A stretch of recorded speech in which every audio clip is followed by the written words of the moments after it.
Hello and welcome. You're watching To The Point. With relations between India and Pakistan sharply deteriorating, and with the Pakistan Prime Minister's Foreign Affairs Advisor Sartaj Aziz saying that things will not change while Narendra Modi remains Prime Minister of India, my guest today is Pakistan's High Commissioner to India, Abdul Basit.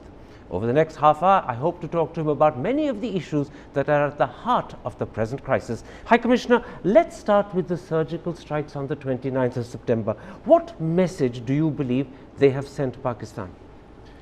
So first of all, thank you very much, Karan, for having me, and warm greetings to your viewers. If you are using the term surgical strike loosely to also include cross-LOC firing, that is obviously your decision. But as far as Pakistan is concerned, no such strikes took place. It was cross-LOC firing. India unfortunately violated the 2003 ceasefire understanding, and Pakistan responded immediately and proportionately. And I may tell you that had there been any surgical strike, Pakistan would have responded immediately, but proportionately. And we do not need time for preparations, nor do we need time to gather will. High Commissioner, you know and I know that public opinion in India is convinced that the message was loud, clear and simple. It was a two-part message. Number one, there is a new India that you face. Do not misunderstand our resolve. And secondly, whenever there is a terror strike emanating from Pakistan, we will hit back, and we will hit back hard. How do you respond to that message? There was no surgical strike, Karan, so there was no message as such. I'll come to this question of whether there was a surgical strike or not. What you're saying to me is that you either haven't heard the message, or you don't believe it, or it's not clear enough. No, I think as far as Pakistan is concerned, we have been striving for a better normal relationship with India. And under the leadership of Prime Minister Nawaz Sharif, that continues to be our objective. But obviously we want a relationship based on sovereign equality and mutual respect.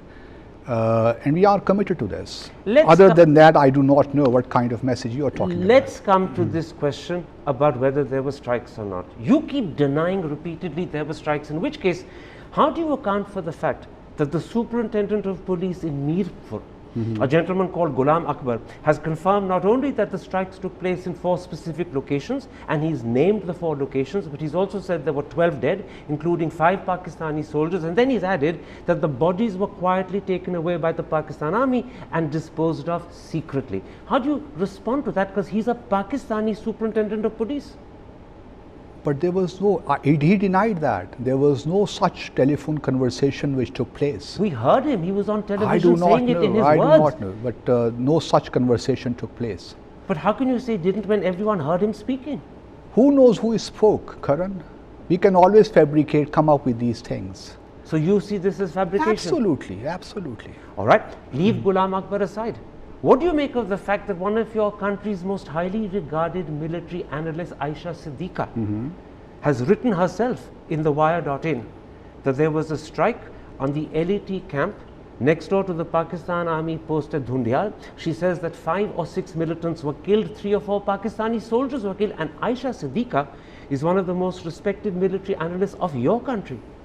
Look, Karan, I can quote you or cite you many Indian analysts who do not believe in the government narrative here. There are raising doubts and questions about the surgical strike. But the fact of the matter is, as far as Pakistan is concerned, no surgical strike took place. And even your government, the official position so far is that surgical strikes, quote unquote, took place, or the Indian carried out surgical strikes along the line of control. I have yet to see a government statement that surgical strikes across the LOC. You're quoting the GGMO statement. You're stressing the fact that he said along, didn't use the word across. I'm quoting to you Aisha Siddiqa, who's made it clear in her own writing in the wire.in that in fact the LET camp adjacent to the Pakistan post at Dhundial had a strike. She's made it clear that it was some 200 to 300 meters inside Pakistan territory. 5 to 6 militants killed, 3 to 4 Pakistani soldiers injured. I do not know. Is Aisha lying? I do not know what is the basis of her claim, but as far as the government of Pakistan is concerned, there was no surgical strike whatsoever. Otherwise, it would have responded immediately, as I told you earlier. It's been widely reported that the Indian Army has clinching video footage of the strikes, which, if made available in public, would remove all doubt. Given the dispute between Pakistan and India over whether these strikes happened, do you think the time has come for this video to be made public so the world knows what happened? No surgical strikes took place, Karan, so we are not concerned about any video or about any such thing. So, given your position that no strikes took place, absolutely, you would have no problem if the Indian government made the video public? There can't be any video. The concern in India is that if the video is made public, it could humiliate the Pakistan army, and humiliation was not the intention, teaching a lesson was, which is why there is restraint in India. That is not our concern, because surgical strikes did not take place. It is as simple as that. So, if I understand your answer correctly, you are so adamant, so sure that the strikes didn't take place. Yeah, sure is a better word. That you actually are, in a sense, implicitly challenging the Indian government to prove it happened. I'm not challenging anyone. What I'm saying is that no surgical strikes across the LOC were conducted in the dark hours of 29 September. That is our position, and the rest is all, you know. And you're saying that the evidence given to another television channel by Ghulam Akbar, the superintendent of police in Mirpur, is fabricated? Oh, it is fabricated, definitely. And you're saying that Aisha Siddiqa, one of your country's most highly regarded military analysts, clearly doesn't know what she's talking about? That is for you to really, you know, you're interpret. Casting aspersions no, I'm on not a casting Pakistani aspersions on citizen's anyone. writing. But it is the government of Pakistan saying that no surgical strikes took place.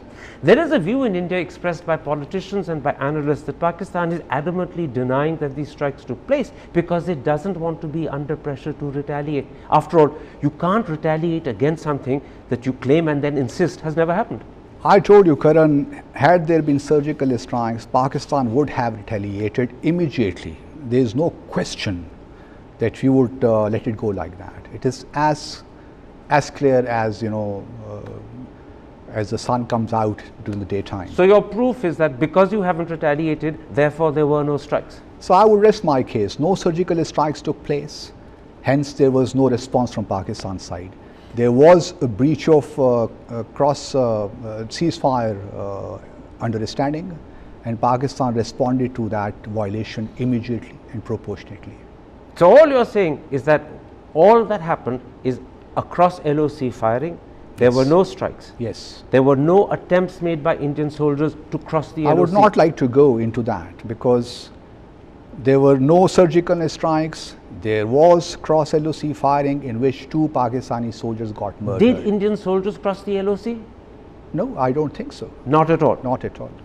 You know, I've heard what you said. You said it repeatedly, confidently. I use the word adamantly. However, this is not the first time surgical strikes have happened. They've happened fairly periodically in the past. The Hindu recently had an article saying that perhaps the most devastating was in August 2011, when in fact Indian Special Forces attacked the Pakistani army camp at a place called Police Chowki near Jor. On that occasion, the Hindu says, Indian Special Forces spent 48 hours in Pakistani territory. They killed 8 Pakistani soldiers, seriously injured 2 or 3 more, and then returned with 3 heads of Pakistani soldiers as trophies. Do you disbelieve all of that? No, I would not really like to comment on these media reports, frankly, you know. Why? Why to comment on media reports? Because these media reports substantiate what happened in the past happened. So I would not like to comment on that. If the question is that whether or not surgical strikes took place on the 29th of September, I am telling you that our position is very clear. No surgical strikes took place on the 29th of September. If I understand your answer correctly, High Commissioner, you're saying to me 2 things. One, no surgical strike took place on the 29th of September, full stop. You will not accept any of the evidence I'm giving you, even though it's come from Pakistani sources. But which Pakistani sources? You're talking about media comments. And I told you, Siddiqa. No, but I told you I can cite you many media comments here, newspaper articles, who would question the Indian narrative here. The second thing you're saying is that it's possible because you won't comment on it, that surgical strikes did take place earlier, and that the August 2011 one called Operation Ginger, which I quoted a moment ago, did happen when 3 Pakistani severed heads were brought back as trophies. That's possible. I would not comment on any media reports. At all? At all. So you're not either confirming or denying? No, I'm not going to comment on media reports.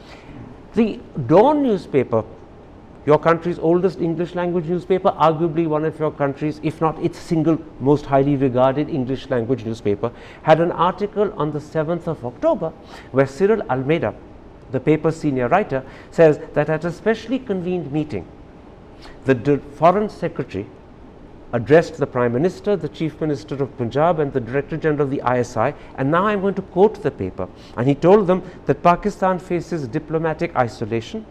Secondly, relations have deteriorated and will likely further deteriorate with America.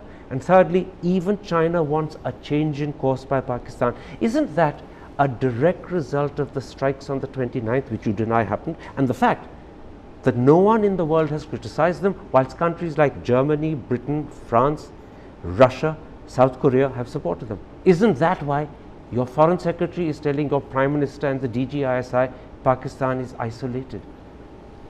First, that no one criticized that, since no surgical strikes took place, so there was no reason for other countries to criticize. Secondly, your question about this Dawn report, you would know that our Prime Minister's office has rejected the news story. And the newspaper has stood by it even today. So there is no really, there's nothing for me to comment on that. Let me put this to you. Zafar Abbas, the editor of Dawn, has issued a statement yesterday. He says the article was verified, cross-checked and fact-checked. And then he goes one devastating step further. He says many at the helm of affairs are aware of the senior officials and participants of the meeting who were contacted by the newspaper for collecting information, and more than one source confirmed and verified the details. So your Prime Minister's office may deny it, but the newspaper is not only standing by it, they are saying people present at the meeting gave this information. And I come back therefore to my question, isn't this proof not only that the strikes happened, but that the world didn't criticize them? Countries like Britain, Russia, South Korea, Germany, UK supported them, and therefore Pakistan's isolated. Since the Prime Minister's office has very categorically denied this report, rejected this report, it would not be proper for me to comment on that, Karan. I want to pick up on something you said. You said, when I pointed out to you that no one in the world had criticized the strikes, your answer was they didn't criticize the strikes because they didn't happen. 5 countries I've named supported the strikes: Britain, Russia, France, Germany, South Korea.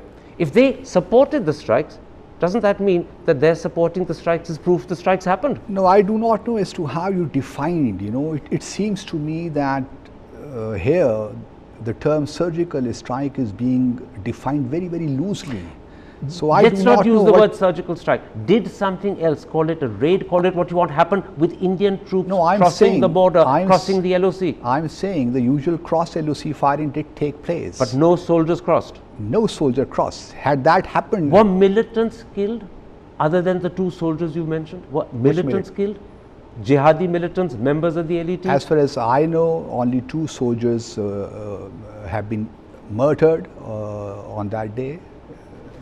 No militants, no LET, no Jaish members? I do not have any information to that effect. No launch pads for terrorists? Nope. Demolished? Nothing of that. All of that denied? Nothing of that sort.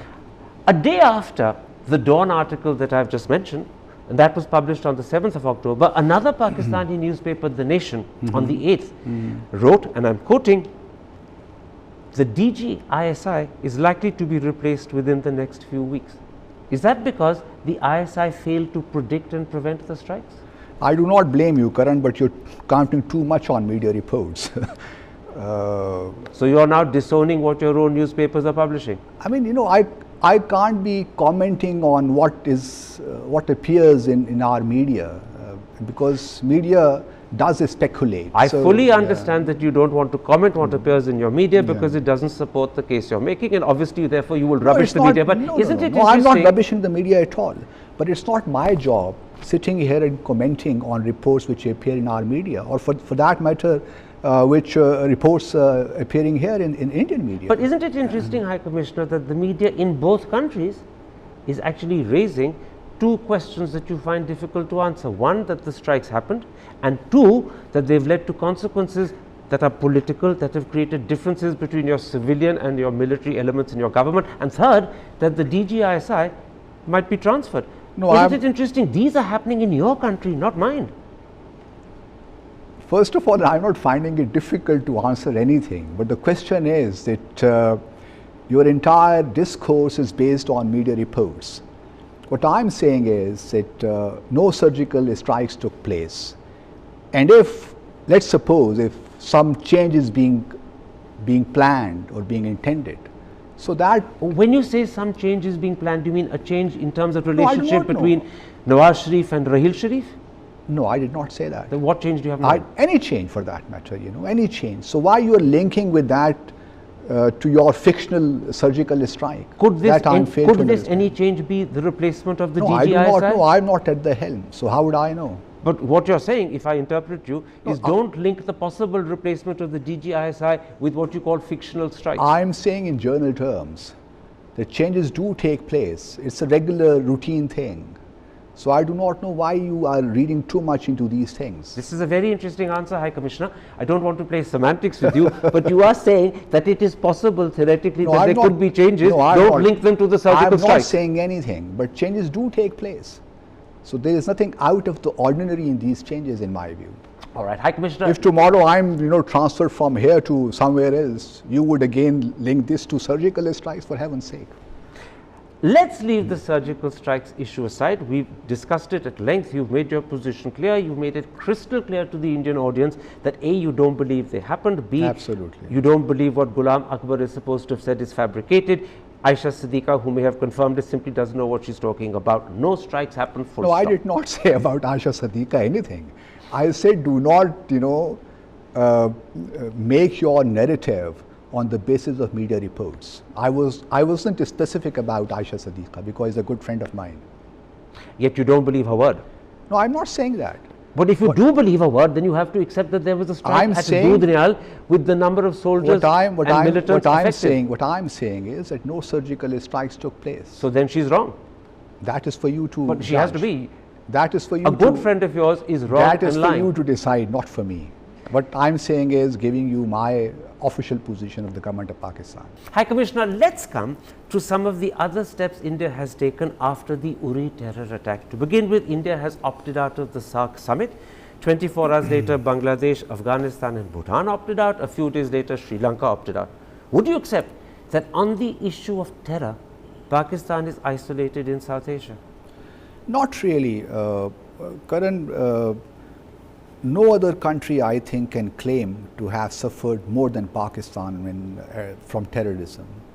Then how do you account for the fact that Bangladesh, Afghanistan and Sri Lanka in their statements all mention terror as an issue of concern? So frankly speaking, the sufferings, our sufferings during the last 13, 14 years, more than 60,000 lives have been lost. And also in terms of, financial losses. So we do not need lecture from anyone when it comes to terrorism, frankly speaking. In fact, you should have ideally had these countries supporting you and sympathizing with you, but they're not. They're opting out of SAARC because they believe that on the issue of terror, Pakistan's sincerity is questionable. So that is, the postponement of the SAARC summit is no doubt our collective loss. But we are confident that Pakistan would host the 19th summit, if not this year, sometime next year. But is this a setback for Pakistan that SAARC collapsed? It's a setback for all of us because since 1985 we have invested hugely in this organization in order to promote regional cooperation. It is a loss for SAARC. If it is not delivering, I think it's our mutual loss. There's no doubt it's a setback for SAARC as a whole. But specifically in this instance it happened because 4 countries or 5 cited terrorism and raised questions about Pakistan's attitude to terrorism. Therefore, is this in the first instance a setback for Islamabad? But this has not happened for the first time, Karan. SAARC summits have been postponed in the past as well. So do not attach too much importance to this. Though, we would have loved to have hosted this summit on time. But if other countries are not yet ready. I'm sure we will have the summit sometime next year. Does it worry you that simultaneously two key neighbors of yours, India and Afghanistan, are countries with which you have deteriorating relations, and what's worse is that has become a bond that in a sense unites them against you? Does it worry you? No, as I said earlier, Pakistan would like to, because our Prime Minister's vision is peaceful development, and in order for our countries, regional countries, to focus on our development, we need peace with each other. So to that extent, he would like our relations with both India and Pakistan to normalize, to be a cooperative relationship. Anything but normalizing, they're deteriorating. Both on your west and your east, you have neighbors with whom you have a problem at the moment. Does that worry you? But it should also worry India as well. But that's another question. Worry. No. Does it worry you? It should be, our mutual worry. But that's another question. Because you have also failed to reach out to Pakistan. Does it worry you that on both your important sides, west and east, you have a problem? It worries us to the extent that we are not able to implement our vision the way we want it to. But I think you cannot hold Pakistan responsible for this state of affairs. A second step that India is contemplating is to in fact give political asylum to the president of the Balochistan Republican Party, Brahmdag Bukti. If that were to happen, how would Pakistan view it? Well, first of all,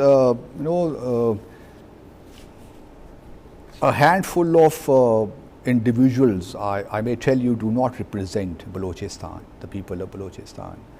The people of Balochistan are as patriotic as people in other parts of Pakistan. So you have no problem if Bukti gets political asylum? But we do have, worries because there is a larger question of foreign agenda of destabilizing Pakistan. And you would recall that earlier this year we arrested a guy named Kulbhushan Yadav, and that kind of corroborated what Pakistan has been saying all along. So to that extent we are worried. So how would Pakistan respond if Bukti were to be given political asylum? So that would once again confirm as to how Pakistan, at least some forces, are trying to undermine Pakistan. Could you break relations over this issue? Sorry? Could you break relations over that issue? So if that happens, we will see how things pan out. You mean it's possible?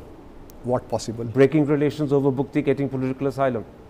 No, I would not like to jump the gun at this stage to, let this time comes and we will decide what to do. Whilst India has made it clear that it's not going to abrogate the Indus Waters Treaty, it's also been decided that India would use its entitlement to river waters to the maximum under that treaty, including the 3 western rivers.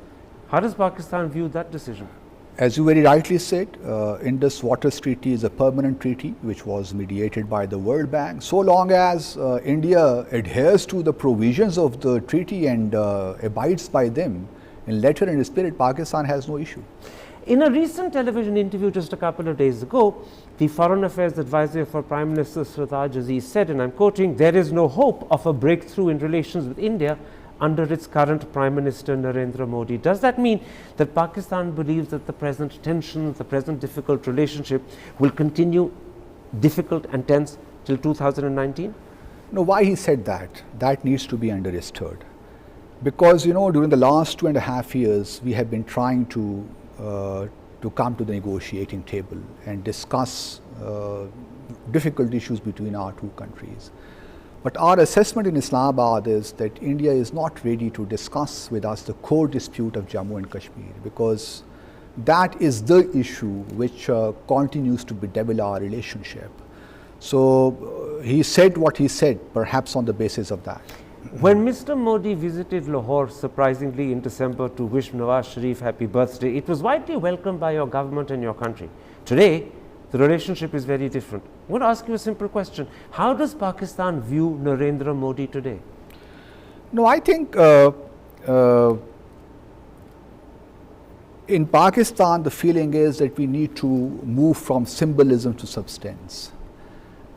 If our two countries have not been able to start a dialogue process, then I do not know where we go from here. But when Sardar Aziz says there is no hope of a breakthrough in relations in India under its current Prime Minister, is he not clearly suggesting that with Modi in power, the relationship cannot improve? No, I think he's saying this on the basis, as I told you earlier, that we do not see the desire on the part of New Delhi to engage with Pakistan on the core dispute between our two countries, which is Jammu and Kashmir. Prime Minister Modi feels he's been let down by Pakistan.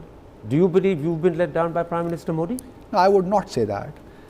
But I think it is important under the given circumstances that we should be realistic and should be sincere and serious in our approach.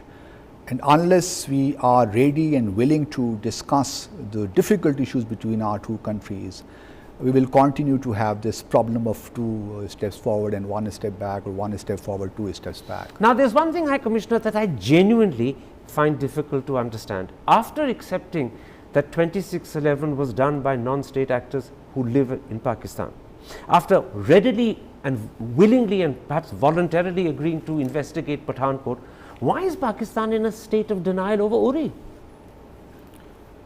Why? How is state of denial? I did not get your question. You didn't criticize Uri, you didn't condemn Uri, you haven't yourself offered to investigate Uri? No, Karan, look, I'm surprised that you expected Pakistan to condemn that incident. Your side did not lose a moment to start accusing Pakistan of that incident, and someone even saying that Pakistan is a terrorist state. So in all fairness, that is a non sequitur. But can I quote to you the New York Times, the best known paper of perhaps your closest political ally internationally, America? This is what the New York Times said on the 23rd of September. Pakistan has denied involvement, but that rings hollow. Its military has long supported terrorist groups intent on attacking India. The New York Times believes you've done it. The whole world believes you're behind Uri. So that's why we offered to India to have an international probe, so that we can, have conclusive and irrefutable findings. So if India is not agreeing to our offer, what to do? When the Foreign Secretary summoned you after the Uri attack, the MEA statement said that evidence had been given to you of Pakistan complicity. The MEA statement talked of two things. One, photographs of grenades with Pakistani markings, and secondly, GPS coordinates. Do you dismiss all of that? That was not shared with us. The MEA statement said it was. No, that wasn't shared with us. So the MEA statement was wrong? I'm not saying that. These things, which you're referring to, grenades and markings, that kind of stuff, those things were not shared with us. The pictures of the grenades with Pakistani markings? No. Secondly, the MEA statement also said that the Foreign Secretary had offered you access. But Karan, important is. Can I finish this? Please, it's important. please. The MEA statement also said that the Foreign Secretary had offered you access to the fingerprints of the terrorists as well as their DNA coordinates. If you had accepted that, you could have checked it against your database and perhaps proven to the world that it doesn't match up and therefore these aren't Pakistanis. No, Karan, but even that you didn't do. We would like to go a step further, because we would like to get out of this blame game. So why not to have an international investigation into this incident? For the simple reason that internationalizing the issue looks to India as if Pakistan is so then trying you can't to have your duck cake its and eat it responsibility. too. But you can't, have best of the two. But the evidence lies in your country. The people who did it came from your country. This is what you are saying. And if you are being given their fingerprints, you can check against the database. Then you can conclusively say to the world, "We've checked the database; they're not ours." But even that simple but step you you're not did doing. not leave any room for cooperation, Karan. When you start blaming Pakistan or terming us as a terrorist state, you are closing all the doors for cooperation. That is the problem. So you're saying to me. So this is what I have been telling my Indian friends: never jump the gun. Wait. And then you can always come up with your narrative. So you're saying that the rhetoric or the accusation that Pakistan is a terrorist state, or even the simpler accusation that Uri has been done by Pakistan, put Pakistan's back up, and therefore there was no question of cooperating. It doesn't serve any purpose, frankly speaking. So your back was put up by the rhetoric, which is why you were not willing to investigate and cooperate. No, I'm saying, that if India believes that Pakistan has done that, so the best way forward would be to have an international probe. But you're also saying that you won't do it voluntarily and willingly yourself because your back was put up by the Indian rhetoric. So it is for you to, to define whatever I'm saying. But two last questions. Yes, please. In the present situation, given the deteriorating relationship, where does the Pathankot investigation stand, or has it been forgotten, buried and shelved? No, we haven't forgotten about it, but I think whenever our two sides start the dialogue process or commence the dialogue process, we can take all these issues forward. So the Pathankot investigation is waiting for an improvement in relations between the two sides. Yes, till then, nothing will happen. When we are not talking to each other, then obviously this cooperation is not possible. So it is effectively shelved for the time being? Not from our side, because our investigation team is busy. It's at standstill? No, not from our side. We are doing our work. So you are progressing to investigate Pathankot, yes, even though relationships have deteriorated? Yes. There is no halt, there is no hold back? We are doing our work, because we are very much, resolved and committed to whatever we say. My last question, and what about the 2611 trial? In September, in an article in Dawn, 3 of your former foreign secretaries and 1 of your former NSAs wrote the following: the delay in prosecuting, especially those implicated in the Mumbai terrorist incident, has been misconstrued as weak Pakistani commitment to fighting terrorism. Will this sage advice be heeded by your government? Because this is a call to hasten the investigation, to hasten the trial, bring it to a conclusion. First of all, these trials do take time. For example, the Samjhota last trial has taken more than the time we are taking. With it's very convenient. No, but I would respond to you, Karan.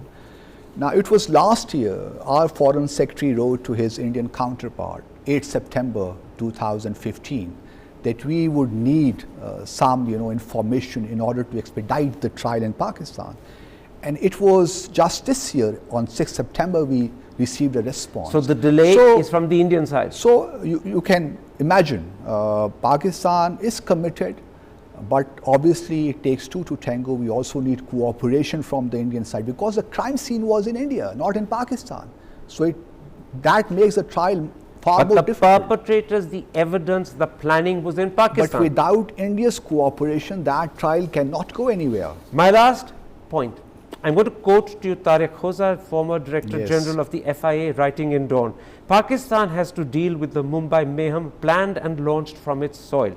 This requires facing the truth and admitting mistakes. The entire state security apparatus must ensure that the perpetrators and masterminds of the ghastly terror attacks are brought to justice. That's your own Director General of your own Federal Investigative Agency telling your own countrymen, telling your own countrymen, get on with it and do the job, your credibility is at stake. So we have already, the trial is still underway and the accused are behind bars. So what is the problem? Now it is for India to cooperate with us in order to conclude the trial.